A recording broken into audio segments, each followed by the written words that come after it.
Biology grade 10 FPISC urinary system आज हम लोग शुरू करने लगे हैं। इस एक लेक्चर में हम लोग सारे एसएलओज इंशाल्लाह कवर करेंगे। तो ये हमारे पास सारे एसएलओज हैं FPISC की तरफ से।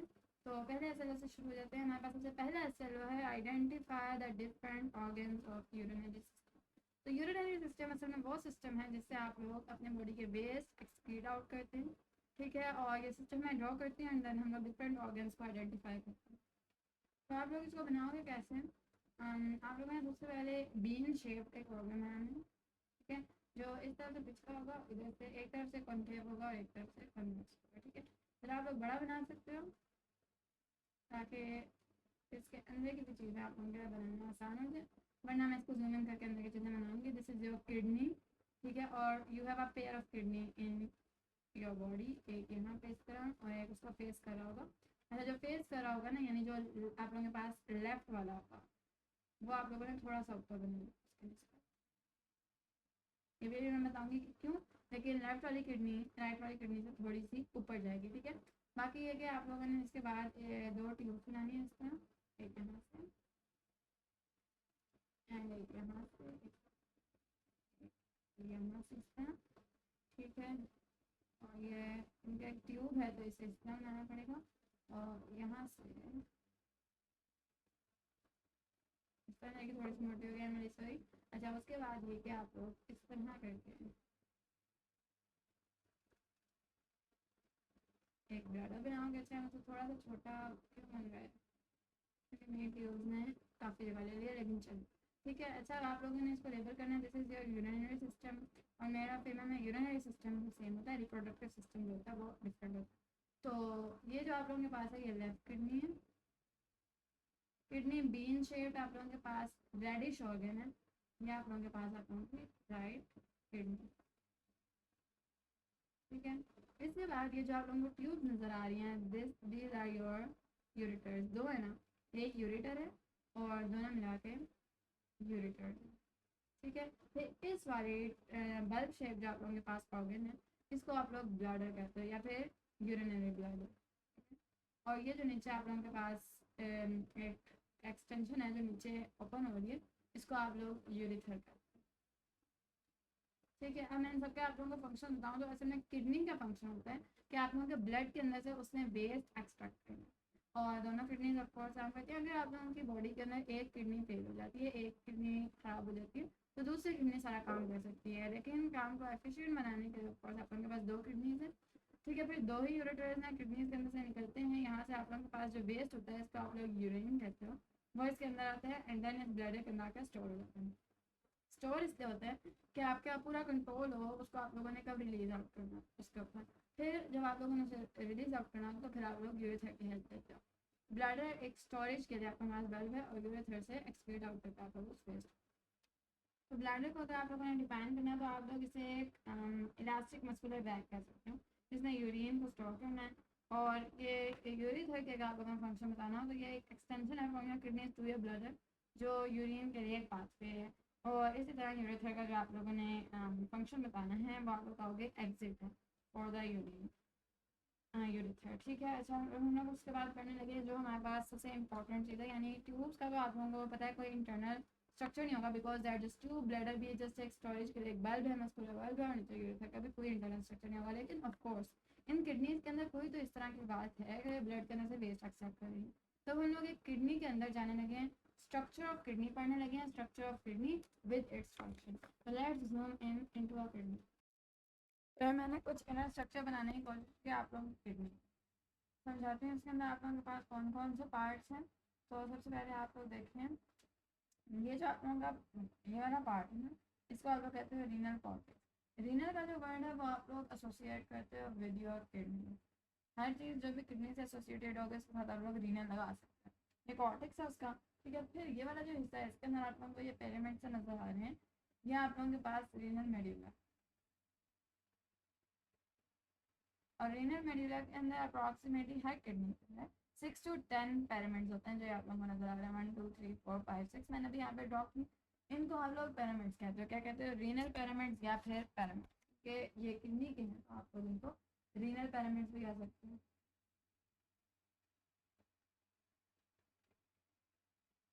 अच्छा, अब ये यहाँ पे बीच में कुछ खाली जगह है पैरामिड्स, तो आप लोग कहते हो रीनल पैलेस। और हर आप लोगों के पास पैरामिड्स है, ये एक बहुत वास्ट आप लोगों के पास आर्टरीज और वेन्स का एक नेटवर्क है, वो सारा फैला हुआ है, हर पैरामिड से जाके अपना जुड़ना है ऑफ कोर्स। तो फिर आप लोगों के पास जो रेड वाला होता है वो कौन सा होता है, मैंने आप लोगों को बताया था, रेड जो है वो आप लोगों के पास आर्टरी को शो करता है।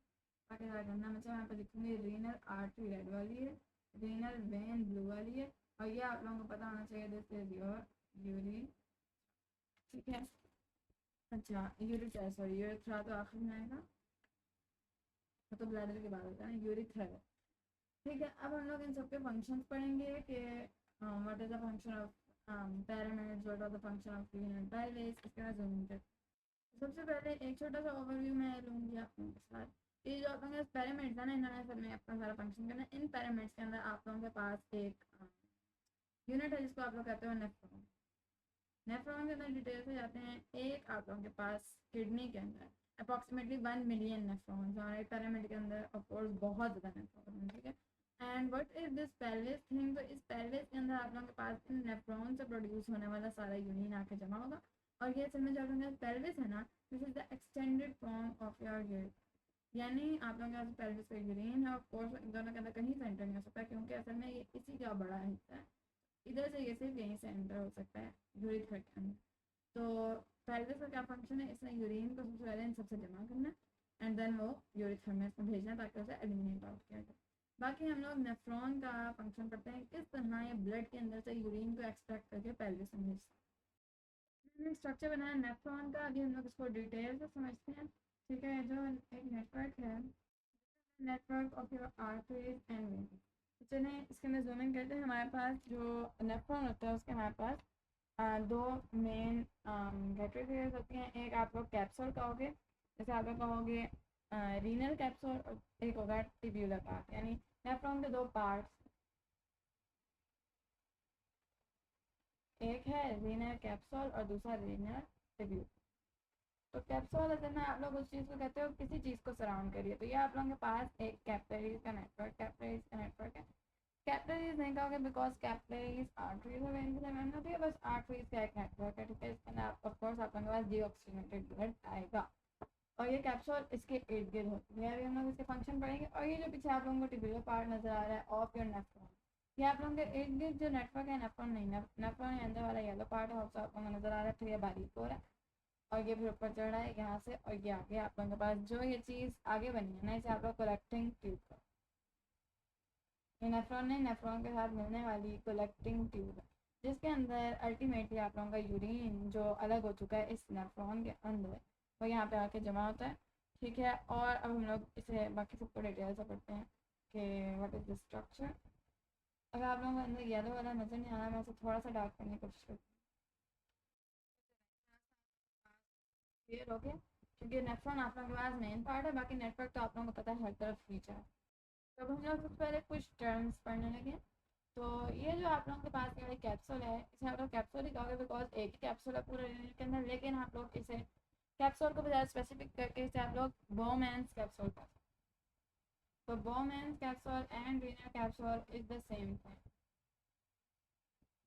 फंक्शन में बाद में पढ़ाऊंगी, अभी मैं आप लोगों को कुछ टर्म्स पढ़ाएं। ठीक है, अच्छा ये आर्टरी आप लोगों के पास, ये जहाँ से अंदर एंटर हो रही है इस कैप्सूल के, उस जगह को आप लोग कहते हो, उस जगह वाली आर्टरी को आप लोग कहते हो अफेरेंट आर्टरी।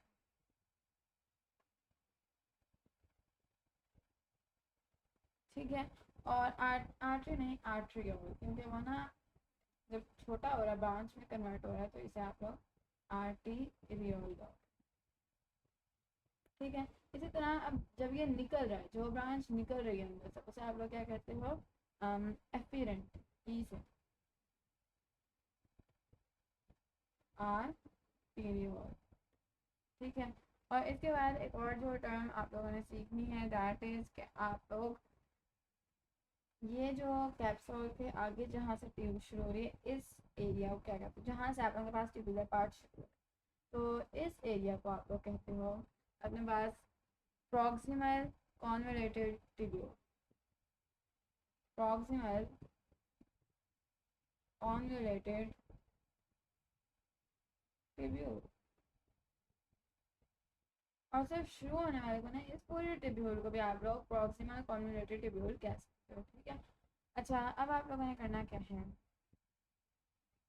कि आप लोगों ने देखना है, यहाँ पे आप लोगों को एक लूप नज़र आ रहा है, एकदम मैसी हो चुका है, लेकिन आप लोग ये देखो कि यहाँ से ये यूँ नीचे जाता है और यहाँ से ऊपर, यानी एक लूप आप लोगों को मिल रहा है। तो इस वाले एरिया को, ये जो लूप है, इसको आप लोग कहते हैं लूप। तो जो आप लोगों के पास टिब्यूल है before the loop of Henle, यानी कि आप लोगों के पास लूप ऑफ हैंडल है, इससे पहले पहले जो आप लोगों के पास टिब्यूल है, इसको आप लोग प्रॉक्सिमल कॉन्वोल्यूटेड टिब्यूल कहते हैं, और जो इसके बाद आ जाती है उसे आप लोग कहते हो डिस्टल कॉन्वोल्यूटेड टिब्यूल,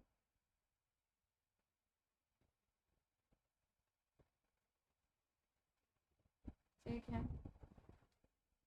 अच्छा, एक और जो मैंने आप लोगों को टर्म पीछे नहीं पढ़ाई, वो ये कि जो गुच्छा सा बना हुआ है, इसे आप लोग कहते हैं, तो इसे आप लोग कहते हो ग्लोमेरुलस, यानी गुच्छा, ठीक है। तो ग्लोमेरुलस आप लोगों के पास एक गुच्छा है जो आर्टरीज का बना हुआ है। अभी हम लोग पढ़ेंगे कि क्यों ये एक गुच्छे की शेप में आर्टरीज यहाँ पे। अच्छा, अब जो दो और टर्म्स पढ़नी है, दैट आर, तो आप लोगों को नजर है। अच्छा, जो आप लोगों के पास नीचे आ रहा है लोकोफेन है, ये वाला जो हिस्सा है नीचे आने वाला, जो नीचे आने वाला है उसको आप लोग कहते हो कि वो डिसेंडिंग लिम्ब, क्योंकि वो नीचे की तरफ आ रहा है। तो डिसेंडिंग लिम्ब, यहाँ तो लेबल नहीं होगी, इस साइड को कर देती हूँ, डिसेंडिंग लिम्ब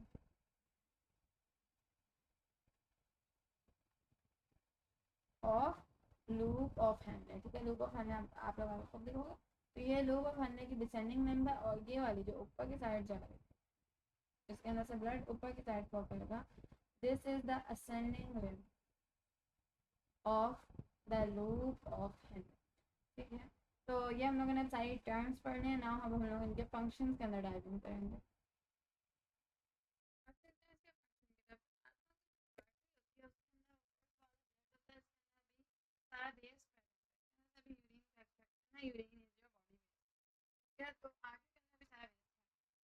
तो आप लोगों के पास रीनल आर्टरी के थ्रू आप लोगों के किडनी करना है।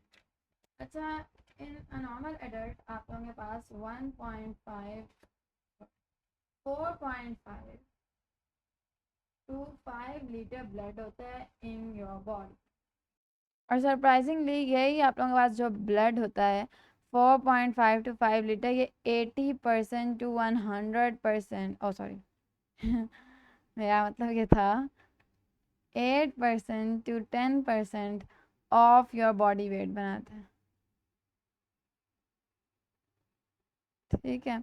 और आप लोगों के पास एक हेल्दी जो किडनी होता है, वो हाफ कप ऑफ ब्लड को साफ कर रही होती है एवरी मिनट, एक हेल्दी किडनी, ठीक है। तो यानी half cup of blood every minute आप लोगों की किडनी के अंदर से घूम रहा है from this arteries and veins. तो अब ये आर्टरी के थ्रू एंटर हुआ है इस कैप्सूल के अंदर, जो आप लोगों के पास ग्लोमेरुलस है इसके अंदर। तो अब जब आप लोगों का जो ब्लड है जो अभी डीऑक्सीजनेटेड है, इसके अंदर सारा वेस्ट है, वो आर्टरी सेंटर होता है इस ग्लोमेरुलस के अंदर। तो इसका जो प्रेशर होता है वो बहुत ज़्यादा होता है, क्योंकि ट्यूब बहुत छोटी है ग्लोमेरुलस की। तो इधर आप लोगों के पास जो कैप्सूल है पॉज, तो तेज़ प्रेशर की वजह से आप लोगों के पास जो छोटे पार्टिकल्स होते हैं, वेस्ट पार्टिकल्स, यूरिया वगैरह, वो यहाँ से कैप्सूल के अंदर एंटर हो जाता है, और जो बड़े पार्टिकल्स होते हैं लाइक ग्लूकोज वगैरह, वो निकल नहीं पाते हैं उन पोर्स से, तो वो इधर कैप्सूल के अंदर एंटर नहीं हो पाता। तो कैप्सूल के अंदर सारा यूरिया एंटर हो गया है, and now this blood is going back. लेकिन ऑफ कोर्स जो आप लोगों के पास कैप्सूल के अंदर चीज़ें एंटर हुई हैं, और प्योर तो आप लोगों के पास वेस्ट नहीं होंगे, आई मीन आप लोगों के पास कोई ना कोई यूजफुल थिंग भी अंदर आ गई होगी, तो वो फिर आप लोगों के पास इस ट्यूब से वेन्स के अंदर एंटर दोबारा करवाई जाएगी, फिर नोए को पड़ता है उसका सारा फंक्शन। तो आप लोगों के पास बड़े पार्टिकल्स, बड़े न्यूट्रिएंट्स, तो यहाँ से आप लोगों के पास एंटर नहीं हुए यहाँ पे, आप लोगों के ब्लड के अंदर जाए, बाकी सेल्स को मिलेंगे यहाँ से, यानी वेस्ट जब सारा हो जाएगा तो वेन्स का जरिए वापस चले जाएंगे बाकी सेल्स को मिलने के लिए। यानी इन शॉर्ट मेरा कहने का मतलब है कि आप लोगों का वेस्ट जो है वो कैप्सूल के अंदर एंटर हो जाएगा, बाकी सब कुछ वापस चला जाएगा यूज़ होने के लिए टू द बॉडी। तो जो आप लोगों के पास सब्सटेंस, जो वेस्ट आप लोगों के पास इस कैप्सूल के अंदर एंटर हुआ है, उसे आप लोग ग्लोमेरुलस फिल्ट्रेट कहते हो, यानी जो ग्लोमेरुलस से फिल्टर हुआ है जो चीज़, वो यहाँ कैप्सूल के अंदर एंटर। अब देखते हैं कि जब ये ट्यूब्यूल के अंदर जाता है आप लोगों के पास फिल्ट्रेट, तो इसके साथ क्या होता है। तो एक्चुअली इस फिल्ट्रेट के अंदर बहुत ज़्यादा पानी होता है और इस ट्यूब के अंदर 99% ऑफ द वाटर वापस एंटर हो जाता है आप लोगों के वेन्स में। और अगर तो आप लोगों को वाटर की ज़रा कम जरूरत है बॉडी, तो फिर वो ऑफकोर्स एग्जिट आउट भी करेगा। लेकिन बहुत ज़्यादा पानी एंटर हो जाने की वजह से, क्योंकि पानी भी हाई प्रेशर की वजह से पोर्स के अंदर से यहाँ एंटर हो गया था, उसे वापस भिजवाया जाता है टू योर वेन्स। तो असल में आप लोगों के पास है लूप ऑफ हेनले के दरमियान में ही रीअब्जॉर्प्शन ऑफ वाटर होती है ख़ास तौर पे। और ये किस तरह होती है, डिफ्यूजन के थ्रू हो सकती है, ऑस्मोसिस के थ्रू हो सकती है, आप लोगों के पास ये एक्टिव ट्रांसपोर्ट के थ्रू हो सकती है। और अगर थोड़ी बहुत ग्लूकोज आ गई है, अगर न्यूट्रिएंट्स आ गए हैं ज़रूरी इन योर यहाँ पे जो फिल्टर था, उसे भी वापस रीअब्जॉर्ब किया जाता है यूजिंग दीज मेथड्स। तो आप लोगों के पास ये जो असेंडिंग लिम्ब है आप लोगों के पास ऑफ हेनले, इसके अंदर से आप लोगों के पास तमाम सॉल्ट्स एब्जॉर्ब होते हैं, रीअब्जॉर्ब होते हैं अगर वो आ गए हैं। और डिसेंडिंग जो सॉरी जो आप लोगों के पास असेंडिंग लिम्ब है, आई मीन दिस वन, इसके अंदर से सारे सॉल्ट्स होंगे रीअब्जॉर्ब, और यहाँ से आप लोगों के पास वाटर होगा। मैं इशारा करने में गलती कर गई थी। तो आप लोगों के पास ये जो चीज़ है, ये डिसेंडिंग लिम्ब, यहाँ से आप लोगों के पास एक्सट्रैक्ट आउट होगा आपका वाटर, और इधर से तमाम सॉल्ट्स बाहर निकलेंगी यूजिंग दोज मेथड जो मैंने आप लोगों को बताया, वो बॉडी खुद करती है। और आप लोगों के पास यहाँ जो आप लोगों के पास ये डिस्टल कॉन्वोल्यूटेड ट्यूब्यूल है, क्योंकि आप लोगों के पास प्रॉक्सिमल कॉन्वोल्यूटेड ट्यूब्यूल के अंदर से भी काफ़ी ज़्यादा वाटर जो था वो रिएब्जॉर्ब हो रहा था। यहाँ पे आके बहुत ज़्यादा वाटर रिएब्जॉर्ब हो, यहाँ से सॉल्ट्स, इसका क्या फंक्शन है डिस्टल कॉन्वोल्यूटेड ट्यूब्यूल का। तो इधर असल में होता ये डिस्टल कॉन्वोल्यूटेड ट्यूब्यूल में ज़रा समझने की कोशिश करें। आप लोगों ने यहाँ से वाटर एक्सट्रैक्ट आउट किया ताकि यहाँ से सॉल्ट्स भी एक्सट्रैक्ट आउट हो, वाटर भी एक्सट्रैक्ट आउट हो। यहाँ पे आप लोगों के पास सिर्फ वेस्ट जो है वो, लेकिन वेस्ट को आगे ट्रैवल करने के लिए थोड़े बहुत वाटर की ज़रूरत है। तो आप लोगों का 99% वाटर निकाल लिया गया था, तो डिस्टिल कॉन्वोल्यूटेड ट्यूब्यूल के अंदर थोड़ा सा वाटर दोबारा से एडअप किया जाता है। तो बॉडी कंट्रोल्ड मैनर में यहाँ पे वाटर एडअप करती है। यहाँ पे वाटर धड़ाधड़ यहाँ आ गया था सारा, और बॉडी नहीं चाहती थी इतना ज़्यादा वेस्ट करना जाए वाटर, तो उसने पहले यहाँ सारा वाटर निकाला एंड यहाँ पे आते हुए दोबारा से वाटर ऐड किया कंट्रोल्ड मैनर के अंदर। इस तरह आप लोगों के पास यूरिन की शक्ल इख्तियार हुई उस वेस्ट की, जिसके अंदर आप लोगों के पास वाटर भी है and all the other waste भी। अब फर्ज करें आप लोगों के पास इन आर्टरीज के अंदर कोई वेस्ट रह गया था, अब ये पूरी तरह ख़त्म नहीं हो रहा, तो वो भी डिस्टल कॉन्वर्टेड ट्यूब्यूल के अंदर एक्टिव ट्रांसपोर्ट यानी एनर्जी को यूज़ करते हैं, उनको यहाँ से लाया जाता है। पहले ही कोशिश की जाती है कि हाई प्रेशर की वजह से विदाउट एनी एनर्जी यहाँ पर सारा वेस्ट आ जाए और एक्सट्रैक्ट आउट भी कर दिया जाए थ्रू डिफ्यूजन ऑफ ऑस्मोसिस। अगर ना हो एक्सट्रैक्ट आउट वाटर, तो फिर यहाँ पे एक्टिव ट्रांसपोर्ट लगाई जाती है, और अगर यहाँ पे आप लोगों के पास कुछ वेस्ट रह गए थे तो फिर भी यहाँ पे एक्टिव ट्रांसपोर्ट लगाई जाती है। तो एनर्जी को कम से कम यूज़ करके सारे वेस्ट को एलिमिनेट करने की कोशिश की जाती है। अब फर्ज करें आप लोगों के पास सारी एक्टिव ट्रांसपोर्ट हो गई, यहाँ पे यूरिन प्रोड्यूस हो चुकी है। तो अब यूरिन कहाँ जाएगी, यूरिन आप लोगों के पास अब एंटर होगी इस कलेक्टिंग ट्यूब के अंदर। एक नेफ्रॉन के पास एक कलेक्टिंग ट्यूब है, अब सभी नेफ्रॉन्स के कलेक्टिंग ट्यूब के अंदर आप लोगों के पास यूरिन एंटर हो चुका है। और ये सारे नेफ्रॉन्स, क्योंकि एक आप लोगों के पास पिरामिड के अंदर बहुत ज़्यादा नेफ्रॉन्स, तो सारे नेफ्रॉन्स जो हैं उन सब के आप लोगों के पास जो कलेक्टिंग ट्यूब्स हैं वो मिलती हैं, एक बड़ी ट्यूब बनती है, और वो बड़ी ट्यूब रीनल पेल्विस के अंदर हर पिरामिड के अंदर से यूरिन निकाल देती है। और ये रीनल पेल्विस जो होता है, यहाँ से आप लोगों के पास यूरिथर के थ्रू चला जाता है वेस्ट नीचे down to your bladder and ultimately to your urethra. ठीक है, तो होप आप लोगों को समझ आइए यहाँ तक की बात। अब हम लोग ये करने लगे हैं कि ये एक बार हम लोग बनाने लगे हैं पाँच वे कि कहाँ से कहाँ तक जाता है आप लोगों के पास जो आप लोगों का ब्लड होता है शुरू से लेके आखिर तक। सबसे पहले आप लोगों का ब्लड जाएगा आप लोगों के पास लिवर के पास ताकि डिटॉक्सिफाई हो।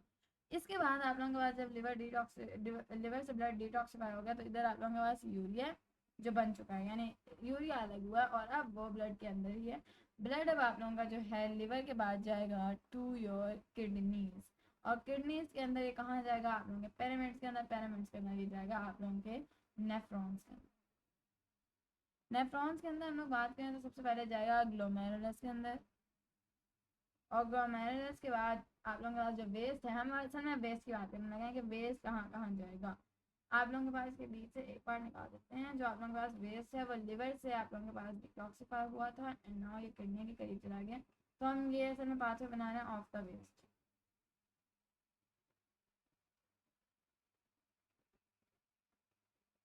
ठीक है, तो आफ्टर ये यहाँ पे ग्लोमेरुलस के अंदर आया, अब ये कैप्सूल के अंदर एंटर हो गया वेस्ट। ठीक है, और कैप्सूल के बाद अब ये आप लोगों के पास कॉन्विनेटेड ट्यूब्यूल करने जाएगा। सबसे पहले आप लोग इसे क्या कहोगे, बोमेंस, बोमेंस कैप्सूल। इसके बाद ये आप लोगों के पास जाएगा to your proximal proximal convoluted tubule. ठीक है, इसके बाद जब ये ट्यूब्यूल से गुजर गया है और आप लोगों के पास जो वाटर था वो थोड़ा बहुत बाहर निकल गया है, तो अब ये लूप ऑफ हेनरी के अंदर इधर से भी जाएगा डिस्टल कॉन्वोलेटेड ट्यूब्यूल के अंदर।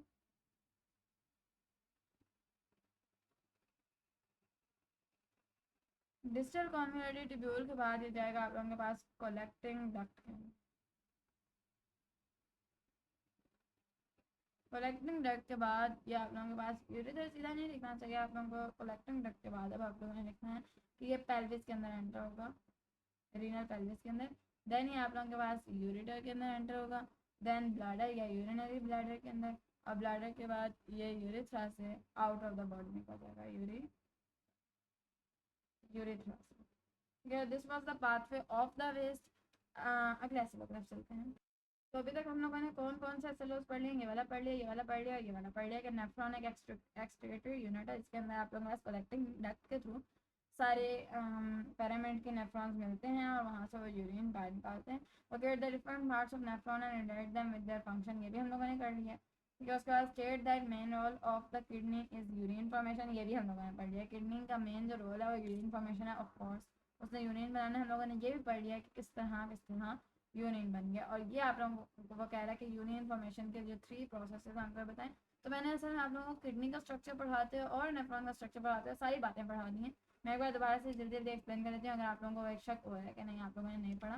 तो different organs of the urinary system आप लोगों ने पढ़नी है। अगर मैं दोबारा से जल्दी जल्दी से लिस्ट करूँ तो आप लोगों ने कौन कौन सा पढ़ा था यूरिनरी सिस्टम का। सबसे पहले आप लोगों ने पढ़ा है किडनी, देन आप लोगों ने पढ़ा है यूरिथर, देन आप लोगों ने पढ़ा है ब्लैडर, एंड देन आप लोगों ने पढ़ा है यूरिथ्रा। ठीक है, अभी आप लोग किडनी के अंदर नहीं गए, तो ये आप लोगों का पहला एसएलओ था। दूसरा एसएलओ आप लोगों से कहा था कि structure of kidney with it function बताना। तो स्ट्रक्चर ऑफ किडनी आप लोगों के पास मैंने आप लोगों को दिखा दिया बनाकर, उसका एलिमेंट्स लगाए थे, और इसका जो फंक्शन है किडनी का दैट इज यूरिन फॉर्मेशन। उसके बाद नेफ्रॉन के एक्सक्रीटरी यूनिट हम लोगों को बताना है किडनी का। तो हर किडनी के अंदर मैंने आप लोगों को बताया ईच किडनी के अंदर 1 मिलियन नेफ्रॉन्स है, और वो नेफ्रॉन्स जो उनका काम भी मैंने बताया, उनका डिटेल मैंने स्ट्रक्चर भी आप लोगों को बताया, यही बताया किस तरह में एक्सक्रीटरी यूनिट है, क्योंकि उनसे यूरिन ने बाहर निकलना है आप लोगों की बॉडी से। फिर उसके बाद locate the different parts of nephrons and red them with their function. तो मैंने सारी टर्म्स आप लोगों को डिटेल से पढ़ाई है और सबके फंक्शन भी बताए, कहाँ रीअब्जॉर्प्शन होनी है, कहाँ फिल्ट्रेशन होनी है। फिल्ट्रेशन आप लोगों के पास होती है इन योर कैप्सूल, रीअब्जॉर्प्शन होती है आप लोगों के पास आप लोगों के ट्यूब्यूल के अंदर एंड खास तौर पर लूप ऑफ हेनरी के अंदर। सिक्रीशन जो है आप लोगों के पास डिस्टल जो आप लोगों के पास कैनोलेटेड ट्यूब्यूल था, उसके बाद जो आप लोगों के पास कलेक्टिंग ट्यूब थी, वहाँ से आप लोग कह सकते हो सिक्रीशन होती है, आउट ऑफ द पैरामिड्स निकलती है आप लोगों के पेल्विस के अंदर वो यूरिन, और देन वो वहाँ पेल्विस से आप लोगों के पास सिक्रीशन होती है आउट ऑफ द बॉडी। अच्छा, सिक्रीशन का आप लोगों को समझ मतलब पता है, secretion is not equal to excretion. ये छोटा सा कॉन्सेप्ट है जो मैं आप लोगों को बताऊँ, जो मैंने अभी भी यहाँ बोलते हुए गलती की है कि मैंने आप लोगों से बोला ये है कि आप लोगों की जो बॉडी है वो यूरिन को एक्सक्रीट आउट कर देती है, लेकिन वो आप लोगों से पूछ रहे हैं सिक्रीशन के बारे में। तो एक्सक्रीशन आप लोगों के पास एक अलग प्रोसेस है, लेकिन यूरिन फॉर्मेशन के अंदर आप लोगों के पास जो प्रोसेस यूज होता है दैट इज कॉल्ड सिक्रीशन। और वो कौन सा, जो मैंने आप लोगों को बताया था कि एक्टिव ट्रांसपोर्ट होती है of your H+ ions, K+ ions, sun drugs, जो आप लोगों के पास जो चीज़ें इन शॉर्ट रह गई थी इन योर आर्टरीज, जो डिस्टल कॉन्वोलेटेड ट्यूब्यूल से एंटर हुई थी, उसको हम लोग सिक्रीशन कह रहे हैं, क्योंकि डिस्टल कॉन्वोलेटेड ट्यूब्यूल की वॉल्स के अंदर से एंटर हो रही है। और सिक्रीशन आप लोगों के पास होती है किसी ऑर्गन की वॉल्स से, जो कि आप लोगों के पास किसी चीज़ को बनाने के लिए यूज़ होती है। यहाँ पे यूरिन को बनाने के लिए ये सारी चीज़ें यूज़ हो रही हैं जो एक्टिव ट्रांसपोर्ट के थ्रू आ रही हैं। होप सो आप लोगों को यहाँ तक के तमाम ऐसा लॉस क्रिस्टल क्लियर है। आप लोगों के पास ये टॉपिक बहुत आसान है सर। आप लोगों ने जस्ट किडनी का स्ट्रक्चर फंक्शन पढ़ना है एंड देन नेफ्रॉन का स्ट्रक्चर फंक्शन पढ़ना है। तो ये जो पहले 6 ऐसा लोग हैं पूरी तरह कवर हो चुके हैं। जो आखिरी 2 हमारे पास ऐसा लोग हैं उनको देखने से पहले मैं आप लोगों को पढ़ाना चाहती हूँ द कंपोजिशन ऑफ यूरिन। तो हम लोग वो सारे सब्सटेंसेस पढ़ने लगे हैं जो यूरिन के अंदर होते हैं, उनकी परसेंटेज पढ़ने लगे हैं। ठीक है, सबसे पहले जो सबसे ज़्यादा आप लोगों के पास सब्सटेंस है in your urine is water, और ये आप लोगों के पास 95% ऑफ द यूरिन होता है, क्योंकि इसके बगैर आप लोगों का यूरिन इजीली मूव भी नहीं कर सकता और आप लोग पानी भी ज़्यादा पीते हो। जो आप लोगों के नॉर्मल पानी की मकदार होती है ना, जो आप लोगों ने लेनी होती है लाइक 2 लीटर्स पर डे, तो इसके अंदर से भी 1 लीटर आप लोगों के पास यूरिन के फॉर्म में एक्सक्रीट आउट होता है, because that is the function of your body. आपकी बॉडी इसी तरह काम करती है, ये ज़्यादा वाटर लेती है और फिर उसे निकालती है। सेम इसी तरह था प्लांट की बॉडी के अंदर, हम लोगों ने 9th क्लास में पढ़ा था। ओके, उसके बाद यूरिया। यूरिया आप लोगों के पास एक मेजर वेस्ट है जिसको ख़ासतौर पे एक्सक्रीट करना बहुत ज़्यादा ज़रूरी होता है, बाहर निकालना। तो ये आप लोगों के पास 9.3% है। सॉरी टू सेइंग परसेंट, क्योंकि परसेंट नहीं है यहाँ पे, मैं इसको चेंज करूँगी। बिकॉज जब 95% ही आप लोगों के पास यूरिन का वाटर है, तो फिर 9% आप लोगों के पास किस तरह यूरिया हो सकती है। मैं यहाँ पे लिखूँगी अमाउंट इन यूरिन, तो 9.3 ग्राम्स पर लीटर आप लोगों के पास यूरिया, यानी 1 लीटर का एक्सक्रीट होगा तो उसके अंदर 9.3 ग्राम्स आप लोगों के पास यूरिया के होंगे, क्योंकि 1 लीटर ही नॉर्मली आप लोगों की बॉडी एक्सक्रीट आउट करती है। अगर आप 2 लीटर्स ले रहे हैं, यानी अगर आप नॉर्मल वाटर अपनी बॉडी के अंदर लेकर जा रहे हैं, तो 1 लीटर एक्सक्रीट आउट होता है। उसके बाद क्लोराइड। क्लोराइड आयंस जो हैं वो भी एक वेस्ट है, आपकी बॉडी को नहीं चाहिए, तो वो 1.87 ग्राम पर लीटर। आपको सबकी अमाउंट याद करनी पड़ेगी। अगर आप लोग उसका याद ना भी करें तब भी चलेगा काम, लेकिन बेहतर ये आप लोग कर लें। और सोडियम आयंस भी एक वेस्ट है जिसकी अमाउंट 1.17 ग्राम पर लीटर है। वो मेजर वेस्ट है, उनको निकालने के लिए, जिनको निकालना बहुत ज़्यादा इंपॉर्टेंट है। ठीक है, उसके बाद पोटेशियम आयंस। पोटेशियम आयंस की बात करें तो पोटेशियम आयंस आप लोगों के पास 0.750 ग्राम पर लीटर है। ठीक है, और अदर आयंस जो बाकी आप लोगों के पास माइनर आयंस हैं, अदर कंपाउंड्स हैं, वो आप लोगों के पास वेरिएबल अमाउंट होता है, यानी जितनी अमाउंट में बॉडी को नहीं चाहिए वो उनको निकाल, जो चीज़ें बॉडी को एक्चुअली नहीं चाहिए होती है ना, वो यहाँ के किडनी के ट्यूब्यूल्स के अंदर फेंक दी जाती है ताकि वो एक्सक्रीट आउट हो जाए ultimately. This was the composition of urine. आप लोगों का ऐसा तो नहीं था, लेकिन फिर मैंने पढ़ा दिया। अब आखिरी जो दोनों ऐसे है उनके अंदर आप लोगों के पास डिजीजेज आती हैं आप लोगों के किडनीज के अंदर, और उनके लिए ट्रीटमेंट्स आती हैं। पढ़ने लगे हैं role of kidneys in our body, और उसके साथ किडनी स्टोन के कॉजेज, और बात जो किडनी परफॉर्म।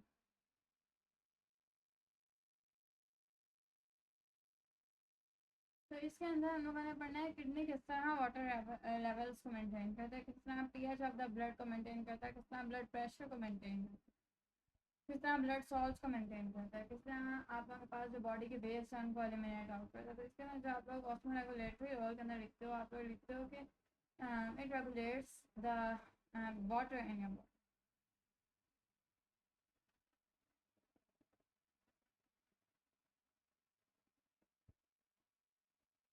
अगर इसमें गर्मी ज़्यादा है और आप लोग पानी कम पी रहे हो, तो आपकी बॉडी को पता है कि अब आपको ज़्यादा पानी चाहिए, तो वो कम से कम पानी को रिलीज आउट करवाती है थ्रू योर किडनी। आपकी किडनीज को मालूम है अब आपकी बॉडी को ज़्यादा पानी चाहिए, तो वो ज़्यादा पानी को रीअब्जॉर्ब करा लेते हैं और उसको रिमूव नहीं होते। और अगर आपकी बॉडी में बहुत ज़्यादा पानी है, आपने बहुत ज़्यादा पी, तो वो आपकी बॉडी रिमूव आउट कराती है।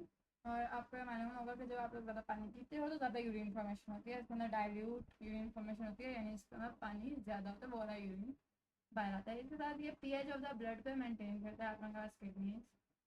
अब ये मुझे ज़्यादा एक्सप्लेन करने की सारी चीज़ें इसलिए सोचते हैं क्योंकि हम लोग किडनीज के फंक्शन पढ़ के आए ना, हम लोगों ने उसके अंदर पढ़ा है किस तरह वाटर को एलिमिनेट आउट करता है, किस तरह ये ब्लड के अंदर से उसके एक्स्ट्रा एसिड वाले केमिकल्स और बेस वाले केमिकल्स मिला के उसकी पीएच को मेंटेन करता है, न्यूट्रलाइज करता है, लाइक दैट। तो जिस तरह के प्लस आयंस को निकाल रहा था और एच प्लस आयंस को निकाल रहा था, तो लाइक दैट ये पीएच ऑफ द ब्लड को भी उसके अंदर से भी एक्स्ट्रा एलिमेंट्स को रिलीज आउट करवा के, एक्सक्रीट आउट करवा के पीएच ऑफ द ब्लड को मेंटेन करता है, ब्लड प्रेशर को भी मेंटेन करता है, यानी जो भी चीज़ें एक्स्ट्रा हैं इन योर ब्लड वो उन्हें रिलीज आउट करता है। इस तरह ये ऑस्मो रेगुलेशन करता है। ठीक है, तो ये लोगों ने तीनों बातें याद रखनी है। इसके बाद हम लोग पढ़ने लगे हैं kidney stone. What are kidney stone के कॉजेज क्या हैं और उनकी ट्रीटमेंट क्या हो सकती है।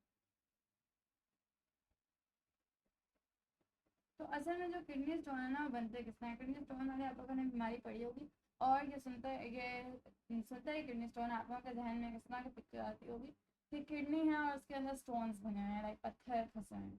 तो that is a real picture of it. लेकिन ये जो पत्थर होते हैं ये एक्चुअली उस तरह मट्टी के नहीं होते जिस तरह आप लोगों की डेली लाइफ के अंदर है। ये उस पत्थर की तरह के सख्त होते हैं, रिजिड होते हैं, इससे हम लोग इनको किडनी स्टोन्स कहते हैं। ये जो बने किस चीज़ के होते हैं, ये यूरिक एसिड क्रिस्टल्स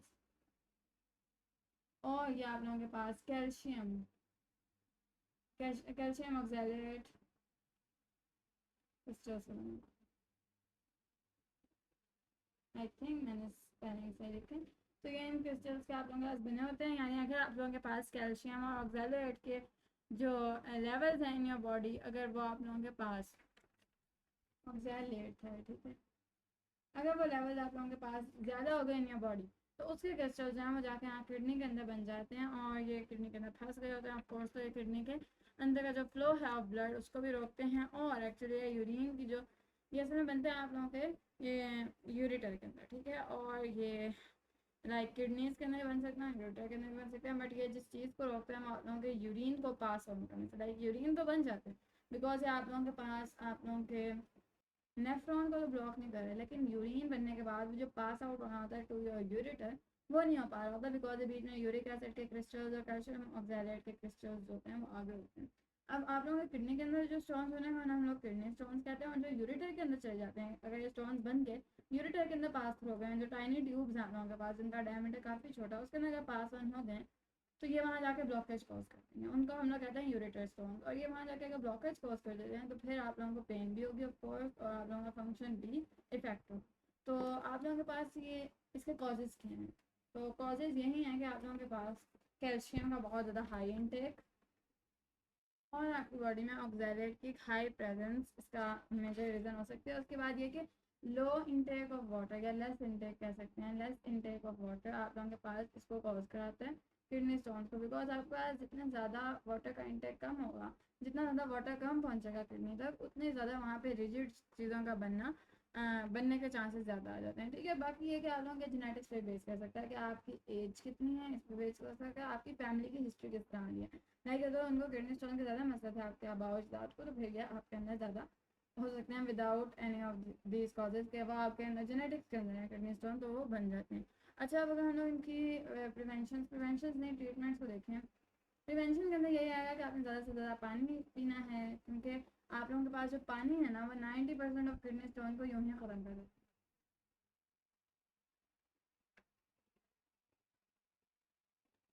तो वाटर की इंटेक अगर आप लोगों के पास ज़्यादा होगी तो इस तरह का कोई मसला होगा ही नहीं, बिकॉज आप लोगों के पास जो वाटर है ना वो इन रिजिड चीज़ों को बनने नहीं देगा। अगर ये बन गई हैं तो इनको ही पास करवा देगा, बिकॉज ये उनको थोड़ा लाइट कर देगा, उनको जिस तरह का आप लोगों का स्टोन है तो वो सैंड में कन्वर्ट हो जाएगा लाइक दैट। तो आप लोगों के पास अगर आप लोग वाटर इंटेक ज़्यादा रखते हो, this is one of the major treatments जो आप लोग कर सकते हो, 90% ऑफ योर किडनी स्टोन ऐसे ही खत्म हो जाएंगे।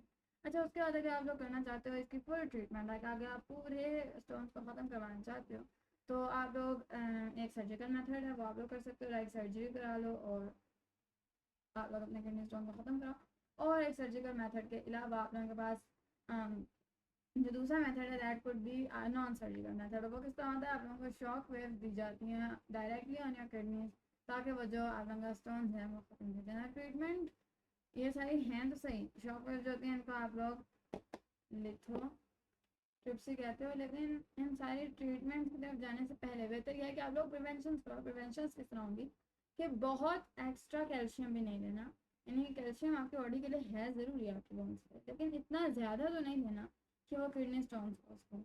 लाइक एक नॉर्मल क्वांटिटी के अंदर कैल्शियम है, प्लस आप लोग वाटर की इनटेक अपने लिए पक्की करें। आप लोग इसके लिए कहा जाता है कि आप लोग एग्रेसिवली हाइड्रेटेड हो, कि आप लोग 2 लीटर्स पर डे पक्का पक्का पी रहे हैं, तो फिर आप लोगों का जो 1 लीटर है वो किडनीज तक जाता है ताकि वो एक्सक्रीट आउट हो, और जब 1 लीटर जाएगा किडनीज तक तो आपकी किडनी स्टोन बनना नियरली इम्पॉसिबल है। तो that was your kidney stone का एसएलओ। अब हम लोग अपने लास्ट एसएलओ की तरफ जाएंगे, kidney failure final. Last SLO हमसे कह रहा है कॉजेज ऑफ किडनी फेलियर बताना, उसके ट्रीटमेंट्स बताने हैं। Let's dive into the kidney failure. तो आप लोग फर्स्ट करना, आप लोगों का अगर किडनी फेल हो जाता है तो अगर एक किडनी फेल होता है दूसरा किडनी सारी बॉडी को संभाल सकता है, दैट्स इट। लेकिन अगर आप लोगों का जो है किडनी किसी आप लोगों के पास यानी दोनों किडनीज फेल हो गए हैं एंड उनकी बहुत ज़्यादा उसके कॉजेज हो सकते हैं, हम लोग अभी कॉजेज पढ़ते हैं, तो 2 तरीके के किडनी आप लोगों के दोनों फेल हो सकते हैं। That could be acute kidney injury. इसके अंदर होगा क्या कि आप लोगों की जो किडनीज हैं वो इंजर्ड हो जाएंगी, लेकिन कम वक्त के लिए, ठीक है। तो आप लोग इनको ट्रीट कर सकते हो और दोनों किडनीज हैं आप लोगों की बैक टू नॉर्मल हो जाएंगी। दूसरी जो है that is chronic kidney disease. तो इसके अंदर क्या होता है कि आपकी जो किडनी है दोनों, या फिर एक तो नहीं, खैर एक के साथ आप लोगों को अक्सर यूँ होता है कि एक इंसान की एक किडनी सारी ज़िंदगी ख़राब रहती है, लेकिन उसे पता नहीं चलता बिकॉज उसने टेस्ट नहीं कराया और उसकी दूसरी किडनी सारी बॉडी को संभाल रही थी। लेकिन जब आपकी दोनों किडनीज क्रॉनिक किडनी डिजीज़ के अंदर चली जाती हैं, लाइक दोनों किडनीज इतनी ज़्यादा ख़राब हो जाती हैं कि अब वो ट्रीटेबल नहीं है, तो आपकी एक किडनी को निकाला जाता है क्योंकि दोनों ख़राब है। आप तो बॉडी किडनी के ऊपर यानी किडनी की उसे ज़रूरत है, किडनी तो कोई एक भी काम नहीं करेगी, तो फिर एक किडनी को निकाला जाता है और किसी रिलेटिव की किडनी आप लोगों की किडनी के अंदर डाली जाती है। इसका ब्लड ग्रुप आप लोगों से मैच करें, ठीक है, ब्लड ग्रुप मैच करना ज़रूरी है, एंड रिलेटिव की किडनी हो तो ज़्यादा बेहतर होता है, ठीक है, वरना फिर आप यहाँ वहाँ से ले लेते हो, लेकिन बेहतर ये होता है कि आपके किसी रिलेटिव की किडनी हो जो आप लोगों के अंदर इंसर्ट की जाए, तो इसके लिए आप लोगों को सर्जरी की ज़रूरत पड़ती है। अच्छा, कॉजेज़ पढ़ लेते हैं, उसके बाद फिर देखते हैं कि हम लोग सर्जरी से पहले जब कुछ वक्त होता है, क्योंकि देखें अगर जब आप लोगों की दोनों किडनीज ख़राब हुई हैं विद इन वीक्स आप लोगों की डेथ हो सकती है, तो उन वीक्स जो हैं आप लोगों के, यानी आप लोगों ने देखा आप लोगों की किडनी दोनों ख़राब हो गई हैं, अब आप लोग अपॉइंटमेंट लेते हैं फॉर योर सर्जरी, लेकिन मसला यह है कि आपकी body with in weeks death के अंदर चली जाएगी, तो आप लोगों को कुछ करना पड़ेगा ताकि आप उन वीक्स की जो अपॉइंटमेंट है आप लोगों की, of course 2 to 3 weeks later होती है, बिकॉज जो आप लोगों की सर्जिकल अपॉइंटमेंट्स होती हैं वो इतनी जल्दी नहीं हो पाती हैं। जो आप लोग बताते हो उसके बाद टेस्ट होते हैं, सारी चीज़ें देखी जाती हैं, किडनी ली जाती है, फिर उसे ट्रांसप्लांट कराया जाता है, तो उसके अंदर के जो वीक्स होते हैं वो आप लोगों ने किसी तरह सर्वाइव करना था ताकि जब सर्जरी तक आप लोग ज़िंदा हो। तो वो सर्वाइव करने के लिए आप लोग कुछ और तरीके लेते हो, यानी अपनी एक आर्टिफिशियल किडनी प्रोड्यूस करते हो, वो भी ऑफ कोर्स हॉस्पिटल से ही होंगी। आर्टिफिशियल किडनी मशीन्स होती हैं जिनके थ्रू आप लोगों को उन हफ्तों में या उस महीने में आप लोगों को सर्वाइव कराया जाता है, जिस तरह डायलिसिस या पेरिटोनियल डायलिसिस, बहुत ज़्यादा इसके तरीके हो सकते हैं। देखें, डायलिसिस आप लोगों के पास असल में तरीका है, यहाँ पे पेरिटोनियल डायलिसिस की एक टाइप है और हीमोडायलिसिस की एक टाइप है, तो दोनों डायलिसिस हो सकते हैं, डेली बेसिस पे होते हैं या वीक में 2 से 3 बार इस तरह होते हैं। तो ये वो मशीन के थ्रू आप लोगों के ब्लड को साफ़ किया जाता है। तो सब कुछ पढ़ते हैं, सबसे पहले हम लोग कॉजेज़ पढ़ते हैं किडनी फेलियर के। तो सबसे पहला जो आप लोग इसका कॉज लोगे दैट इज़ डायबिटीज़। डायबिटीज़ आप लोगों के पास असल में राइज इन शुगर लेवल है इन योर ब्लड, तो डायबिटीज़ आप लोगों के पास जो है कि इसकी फर्स्ट कॉज हो सकता है। क्यों? क्योंकि डायबिटीज़ जो है जब आप लोगों का ब्लड शुगर लेवल इंक्रीज़ करता है तो उसकी वजह से आप लोगों को ऑटो इम्यून डिजीज़ हो सकती है। ऑटो इम्यून डिजीज़ में क्या होता है कि आपका इम्यून सिस्टम गलती से आपके बॉडी के किसी भी ऑर्गन को नुकसान पहुंचा देता है, तो अगर वो डिजीज़ को नुकसान पहुंचाएगा, सॉरी, अगर वो किडनी को नुकसान पहुंचाएगा तो किडनी फेलियर हो सकता है। तो डायबिटीज़ के थ्रू ऑटो इम्यून डिजीज़ हो सकती है, इस वजह से डायबिटीज़ का पहला कॉज है। दूसरा कॉज अगर आप लोग बोलो तो हाई ब्लड प्रेशर, क्योंकि ज़्यादा ब्लड प्रेशर हो जाए बहुत ज़्यादा तो फिर ये किडनी के अंदर से आप लोगों के पास फेलियर, किडनी फेलियर हो सकता है, ठीक है। उसके बाद जेनेटिक डिजीजेज, ये मैंने आप लोगों को पहले बताया कि अगर आप लोगों को जेनेटिक के अंदर ही किडनी फेलियर है तो फिर वो आप लोगों को हो जाता है किडनी फेलियर, क्योंकि अगर आपके आबाओ अजदाद को इस तरह का मसला था तो एन मुमकिन है कि आपको भी इस तरह का कोई मसला हो। अगर आपकी जो आपके सारे घर वाले थे ऊपर, जो आप लोगों की हिस्ट्री है, फैमिली हिस्ट्री, उसके अंदर का बहुत ज़्यादा किडनी फेलियर है, तो एन मुमकिन आपका जेनेटिक्स के अंदर भी किडनी फेलियर हो, फिर आपको हो जाएगा, ठीक है। उसके बाद ये कि आप लोगों को यूरिनरी ट्रैक के बहुत सारे प्रॉब्लम हो सकते हैं जो एक्चुअली बहुत ज़्यादा कॉमन है इन वीमेन, ठीक है। यूरिनरी ट्रैक के प्रॉब्लम्स लाइक यूरिनरी ट्रैक का इन्फ्लेमेशन, ठीक है, ये बहुत ज़्यादा कॉमन होता है इन वेमेन, लेकिन किडनी फेलियर के इससे चांसेस होते हैं, बहुत ज़्यादा नहीं होते, ये वेमेन के अंदर कॉमन, ठीक है। उसके बाद मेडिकेशन, अगर आप लोगों ने बहुत ज़्यादा मेडिकेशन खाएं, यानी एक्स्ट्रा मेडिसिन नहीं जो आपकी बॉडी के लिए ठीक नहीं है, वो सीधा इफेक्ट करती हैं एट योर किडनी। आप लोग जिस तरह समझा था कि अगर आप लोग वेट को कम करने के लिए मेडिकेशन लेते हो जो आपकी बॉडी के लिए सूटेबल नहीं है, तो वो सीधा आप लोगों की किडनी पर इफेक्ट करके आपकी किडनी फेल हो सकती है। उसके बाद है कि डिहाइड्रेशन, यानी अगर आप लोगों ने कम वाटर इनटेक किया है तो इसका बहुत बड़ा इफेक्ट होगा ऑन योर किडनी, ठीक है। एक डिहाइड्रेशन का, और अगर आपने ज़रूरत से ज़्यादा ही पानी पी लो ना और एकदम पियो, यानी एकदम आप बहुत ज़्यादा पानी पी रहे हो तो उसका भी effect on your liver and kidney जाता है, लेकिन डिहाइड्रेशन ज़्यादा आप लोगों को किडनी फेलियर कॉज करा सकती है। फिर ये कि किडनी ट्रॉमा, समझाती हूँ किडनी ट्रॉमा ये क्या है। इसका मतलब यह है कि किडनी के ऊपर बाहर से कोई फिजिकल आप लोगों के पास अटैक हुआ है, कुछ शॉक लगा है किडनी को, तो उसकी वजह से किडनी ट्रॉमा होता है, यानी आप लोगों का ऑर्गन एक ट्रॉमा के अंदर आता है। इसी तरह आप लोगों के किसी भी ऑर्गन को बाहर से कोई शॉक लगे तो वो ट्रॉमा के अंदर आता है और उसका फेलियर हो सकता है। उसके बाद ये कि प्रोसेस्ड फूड बहुत ज़्यादा इनटेक करने की वजह से भी, ये हमें रिसर्च ने बताया, रिपोर्ट्स ने बताया कि इसकी वजह से भी किडनी फेलियर के चांसेस बहुत ज़्यादा होते हैं। अब फर्ज करें आपका किडनी फेल हो गया, सबसे पहले तो इन सारी चीज़ों से बचें ताकि आप लोगों किडनी फेलियर का कोई चांस ना हो। लेकिन जेनेटिक चीज़ से तो आप नहीं बच सकते, लेकिन बाकी चीज़ों से आप लोगों ने बचने की कोशिश करनी है कि बाकी सारी चीज़ें आप लोगों के आउट ऑफ कंट्रोल ना आ जाए।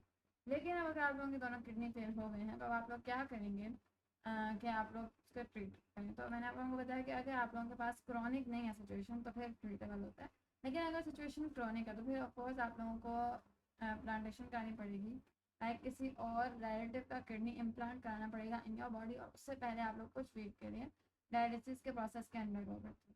तो जैसे मैंने पहले बताया, डायलिसिस वो प्रोसेस है इसके अंदर आपकी बॉडी से वेस्ट रिमूव किया जाएगा यूजिंग मशीन्स, तब तक जब तक ट्रांसप्लांट नहीं होता ऑफ किडनी। ऑफ कोर्स ये लाइफ लॉन्ग नहीं जा सकता बिकॉज ये डेली करना होता है, और ये ज़रा लंबा प्रोसेस ऑफ 3 to 4 आवर्स, और दिन में कई बार करना पड़ सकता है जब जब आप लोगों को रिमूव करने की ज़रूरत पड़े। अब इसके दो आप लोगों के पास टाइप्स होती हैं, हीमोडायलिसिस या फिर पेरिटोनियल डायलिसिस। तो हीमोडायलिसिस जो होती है ना, वो हॉस्पिटल के अंदर होती है और बहुत ज़्यादा एफिशिएंट होती है। तो वो हफ्ते में लाइक 2 टाइम्स 3 टाइम्स कर सकते हैं एंड दैट्स इट। 4 घंटे का हो सकता है आप लोगों के पास इंटरवल, और वो हीमोडायलिसिस है, ज़्यादा इफेक्टिव है। अगर आप लोग पेरिटोनियल डायलिसिस की बात करो तो वो घर बैठे बैठे हो सकता है, वो ज़्यादा लंबा प्रोसेस है और वो इतना ज़्यादा एफिशिएंट भी नहीं है। लाइक वो दिन में 2 बार करना पड़ सकता है, दिन में 3 बार करना पड़ सकता है, डेली करना पड़ेगा, ठीक है। तो हीमोडायलिसिस जो है वो ज़्यादा कॉस्टली भी होता है क्योंकि उसके अंदर मशीन्स यूज़ हो रही हैं इन हॉस्पिटल्स, तो उसके ऊपर पैसे ज़्यादा लगते हैं। एंड ये जो पेरिटोनियल डायलिसिस है ये ज़रा कम इफेक्टिव होता है, बार बार करना पड़ता है, लेकिन ये इतना ज़्यादा महंगा नहीं। वैसे ये भी ज़्यादा महंगा होता है लेकिन ये 3 टाइम्स करना पड़ेगा आपको डे में, इतना ज़्यादा इफेक्टिव नहीं। तो पहले हम लोग बात करेंगे हीमोडायलिसिस के केस के अंदर क्या होता है। दोनों ऑफ कोर्स बिल्कुल डिफरेंट प्रोसेसेस हैं, फंक्शन दोनों का एक ही है कि उन्होंने रिमूव करना है आप लोगों के पास वेस्ट को, लेकिन फिर भी मैं आप लोगों को अभी हीमोडायलिसिस पढ़ाने लगी हूँ। सबसे पहले हीमोडायलिसिस, तो इसके अंदर जो पर्सन है इसके दोनों किडनीज डैमेज हैं, उसको इस तरह एक मशीन के ऊपर लिटा दिया जाता है इसके अंदर, जिसके थ्रू, उस मशीन के थ्रू आप लोगों के पास जो है आप लोगों का ब्लड वो साफ़ किया जाता है, और उसके अंदर नाइट्रोजनस वेस्ट निकाले जाएंगे एंड अदर वेस्ट निकाले जाएंगे। तो एक नीडल यहाँ से आप लोगों की किसी भी आर्टरी के अंदर जाती है, और उस आर्टरी के अंदर से डीऑक्सीजनेटेड ब्लड जिसके अंदर वेस्ट है वो यहाँ से एंटर होगा आप लोगों के पास हीमोडायलिसिस की मशीन के अंदर। इधर से उसे क्लीन किया जाएगा। क्लीन किस तरह किया जाएगा, यहाँ पे जो आप लोगों को बाउंड्रीज नज़र आ रही है ना इस मशीन की, ये यानी जिसके अंदर पाइप, जहाँ पाइप नहीं है वहाँ पे आप लोगों के पास एक इस तरह का फ्लूइड डाला जाता है जो इस काबिल हो कि वो इस ब्लड के अंदर से आप लोगों के पास वो सारे वेस्ट को डिफ्यूज़ करा ले पाए। तो इन पाइप्स के अंदर आप लोगों के पास छोटे छोटे पोर्स होंगे, यहाँ जो बाहर आप लोगों के पास ये जो जगह है ना, यहाँ पे आप लोगों के पास वो फ्लूइड भरा जाएगा। इसके अंदर एक कांस्टेंट आप लोगों के पास सारी मकदार होगी। ग्लूकोज की जो मकदार है ना उसे कांस्टेंट रखा जाता है ताकि ग्लूकोज जो है वो डिफ्यूज़ ना करे, ग्लूकोज अंदर ही रहे और बाकी सारे न्यूट्रिएंट्स जो बॉडी को चाहिए वो अंदर ही रहे। और किसकी मकदार को उन्होंने रखा ही नहीं होता, बाहर यूरिया की मकदार होती ही नहीं है बिल्कुल भी, ताकि जितना भी यूरिया आप लोगों के ब्लड के अंदर बाहर डिफ्यूज़ होकर आ जाए और ये क्लीन हो जाए। तो इस तरह ये बहुत ज़्यादा इफेक्टिव आप लोगों के पास प्रोसेस है, बिकॉज इसके अंदर जो आप लोग ये यहाँ पे डायलेटिक फ्लूइड रखते हो ना, ये आप लोग अपने कंट्रोल के अंदर रखते हो, और आप लोग सारा उसे फिल्टर करने के बाद आप लोग वापस यहाँ से ह्यूमन की बॉडी के अंदर उसे ट्रांसफ़र कर देते हो। तो this was the process of haemodialysis, और ये 2 to 3 टाइम्स अ वीक करते हैं। और जो आप लोगों के पास दूसरा प्रोसेस है पेरिटोनियल डायलिसिस, जो 2 to 3 टाइम्स अ डे करना पड़ता है। तो ये जो आप लोगों के पास मशीन है सर डायलाइज़र कहा जाता है। होप सो आप लोगों को इस फ्लूइड की समझ आई होगी, इसी का यही तो सारा फंक्शन कर रहा है जो यहाँ पे सारा फ्लूइड भरा हुआ है, क्योंकि इसके अंदर आप लोगों के पास यूरिया के अमाउंट है नहीं और ग्लूकोज और सॉल्ट्स के अमाउंट कांस्टेंट रखी गई है, ताकि जो आप लोगों के पास अंदर से सारा यूरिया है वो बाहर आए और ग्लूकोज बाहर ना आए, ताकि ब्लड के अंदर ग्लूकोज रहे जब वो इंसान की बॉडी के अंदर वापस जाए। दूसरा प्रोसेस पढ़ते हैं, दैट इज पेरिटोनियल डायलिसिस। वो without any of the supervision हो सकता है आप लोगों के पास पेरिटोनियल डायलिसिस। पेरिटोनियल डायलिसिस में अगर असल में ना जो फ्लूइड होता है आप लोगों के डायलाइजर के अंदर, जिसने आप लोगों के पास डिफ्यूज़ कराया था आप लोगों के पाइप्स के अंदर से ब्लड को, वो आप लोगों की बॉडी के अंदर इंसर्ट कराया जाता है ताकि उस फ्लूइड के अंदर सारा वेस्ट आप लोगों का आके ऐड हो। तो उसकी आप लोगों के पास इमेज है। आप लोगों के पास जो इंटेस्टाइन के इर्द गिर्द का एरिया है बिलो योर डायफ्राम, उसे आप लोग पेरिटोनियल स्पेस या पेरिटोनियल कैविटी कहते हो। और ये जो पेरिटोनियल कैविटी है, ठीक है, इसके अंदर एक आप लोगों के पास लाइन है इसकी, एक मेम्ब्रेन आप लोग कह सकते हो, इसकी जो मेम्ब्रेन है इसको आप लोग, ये वाली जो मेम्ब्रेन है अंदर की तरफ से, इसको आप लोग कहते हो पेरिटोनियम। पेरिटोनियम। तो पेरिटोनियम के अंदर आप लोगों के पास आप लोगों का फ्लूइड डाल दिया जाता है, और इसके इर्द गिर्द जब ब्लड आप लोगों के पास घूमता है तो ये जो ब्लड है इससे सारा जो वेस्ट है वो इधर एंटर हो जाता है। बिल्कुल उसी तरह की बात है, इस तरह डायलाइजर के अंदर था कि आप लोगों का जो फ्लूइड था, ये वाला फ्लूइड जिसे आप लोग डायलिटिक फ्लूइड कह रहे थे, इसके अंदर सारा वेस्ट एंटर होता है। और अब ये फ्लूइड ही वो पहले डायलाइजर के अंदर था, और अब वो आप लोगों के पास, पहले देखें पहले डायलाइजर के अंदर इस जगह पे होता था, अब ये आप लोगों के पास डाल दिया गया है इन योर एब्डोमिनल कैविटी, या फिर आप लोग कहोगे पेरिटोनियल कैविटी, यानी जो खाली स्पेस होती है आप लोगों के एब्डोमिन का। तो इधर वो डाल दिया गया फ्लूइड, और यहाँ पे एक्सचेंज होता है आप लोगों के पास टिश्यू फ्लूइड और पेरिटोनियल जो फ्लूइड है उसके दरमियान में। तो आप लोगों का जो वेस्ट है वो इसके अंदर एंटर हो जाता है। अब ये इतना ज़्यादा एफिशिएंट नहीं होता। अब ये जो डायलिटिक फ्लूइड ऑफ कोर्स फिर से बॉडी से बाहर निकाला जाता है, पहले अंदर डाला गया, इसमें सारा वेस्ट आ गया, इसे बाहर निकाल दिया, लेकिन उतना ज़्यादा एफिशिएंट नहीं है क्योंकि इसके अंदर वो सारा वेस्ट नहीं आ पाता जितना सारा वेस्ट आप लोगों के पास डायलाइजर के अंदर आता है, क्योंकि उसके अंदर ऑफकोर्स आप लोग एक्टिव ट्रांसपोर्ट भी करवा देते हैं, इधर उस तरह की कोई बात नहीं है। यानी आप लोगों के पास ये नेचुरल ऑर्गन की तरह ना ऊपर वाला ऑफकोर्स काम करे ना नीचे वाला, लेकिन ऊपर और नीचे वाले में से ज़्यादा इफेक्टिव ये वाला आप लोगों के पास इस वाले के अंदर। तो ये आप लोगों को 2 to 3 टाइम्स करना पड़ेगा एक डे के अंदर, लेकिन ये आप लोग घर बैठे कर सकते हो। लाइक आप लोगों को किसी प्रोफेशनल किसी डॉक्टर की ज़रूरत नहीं है, उसके सुपरविजन की ज़रूरत नहीं है, लेकिन एट द वेरी एंड आप लोगों को जाके यही करना है कि आप लोगों ने अपना किडनी ट्रांसप्लांट कराना। तो वो पढ़ते हैं कि किडनी ट्रांसप्लांट किस तरह। तो मैंने आप लोगों को बताया था कि जो किडनी आप लोग पेशेंट के अंदर लगाते हो उसके किसी रिलेटिव की होनी चाहिए, इस तरह के बंदे की होनी चाहिए जिसकी केमिस्ट्री उस बंदे की बॉडी से मिलती होती है, पेशेंट की बॉडी से मिलती है। और इसकी रीज़न अगर आप लोग पूछो ना, तो इसकी रीज़न आप लोगों का इम्यून सिस्टम है। आप लोगों का इम्यून सिस्टम इस तरह डिज़ाइन किया हुआ बाय नेचर कि वो हर तरह के फॉरेन चीज़ को अटैक करता है। अगर आप लोगों के पास एक फ़ॉरेन छोटा सा पार्टिकल, छोटा सा जर्म भी एंटर होता है ना आप लोगों की बॉडी के अंदर, तो फ़ॉरेन उसके ऊपर अटैक करता है। अब अगर आप एक पूरा फॉरेन ऑर्गन ही एंटर कर दोगे इन योर बॉडी, तो फिर तो उसके ऊपर फ़ौरन अटैक हो जाएगा फ्रॉम योर इम्यून सिस्टम, और उसे भी ख़राब कर दिया जाएगा। तो कोशिश ये की जाती है कि आपकी बॉडी से बहुत ज़्यादा मिलता जुलता ऑर्गन आप लोगों के पास इंसर्ट किया जाए, ताकि वो जो आप लोगों का इम्यून सिस्टम है उसको नुकसान पहुंचाने में देर लगे। लाइक आप लोग ज़्यादा देर उसके साथ सर्वाइव कर सको और आपके इम्यून सिस्टम को ट्रिक किया जाए। तो आप लोगों के पास जो एक किसी और बंदे का जो आपका रिलेटिव भी होगा, आप लोग उसका भी अपना ऑर्गन लगाते हो, तो आपका इम्यून सिस्टम बहुत अरसे तक ट्रिक नहीं रहता। ये भी कोई 10 साल तक चलता है वो वाली किडनी, एंड देन वो भी ख़राब हो जाती है, फिर आपको 10 साल बाद किसी और रिलेटिव की लगानी पड़ेगी kidney. That was all about all the SLOs, यानी हम लोगों ने शुरू से लेकर आखिर तक सारे पढ़ लिए हैं। किडनी फेलियर और उसकी ट्रीटमेंट्स पढ़नी है, ठीक है। तो एक बार अगर मैं रिवाइज कराऊँ कि ऑर्गन्स कौन से थे आप लोगों को याद होगा, किडनीज, यूरेटर, ब्लैडर और यूरेथ्रा। उसके बाद यूरेथ्रा, और उसके बाद अब आप लोगों का स्ट्रक्चर ऑफ किडनी में हम लोगों ने बहुत डिटेल से पढ़ा। उसके अंदर पिरामिड्स थे, उसके अंदर पेल्विस था, आप लोगों के पास वेन्स आ रही थी, आर्टरीज आ रही थी।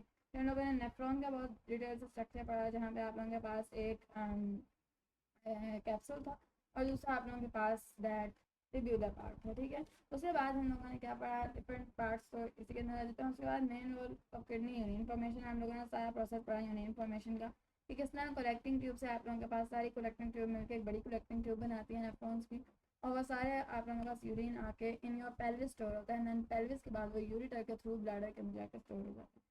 उसके बाद फिल्ट्रेशन, रीअब्जॉर्प्शन और सेक्रेशन को भी हम लोगों ने हाईलाइट किया था, जो यूरिन फॉर्मेशन के मेन प्रोसेस थे। उसके बाद ऑस्मो रेगुलेशन पढ़ा कि किडनी किस तरह ऑस्मो रेगुलेशन करती हैं while maintaining the level of water in your body. और उसके बाद फिर हम लोगों ने causes and treatment of kidney stone से पढ़ा कि इसके लिए आप लोगों को वाटर का इंटेक बहुत ज़्यादा करना पड़ेगा। देन उसके बाद हम लोगों ने किडनी फेलियर पढ़ा और उसकी ट्रीटमेंट पढ़ी, जिसके अंदर डायलिसिस भी हम लोगों ने पढ़ा एंड इम्प्लांट भी पढ़ा है किडनी का। तो मिलते हैं इसके एक्सरसाइज में, तब तक के लिए अल्लाह।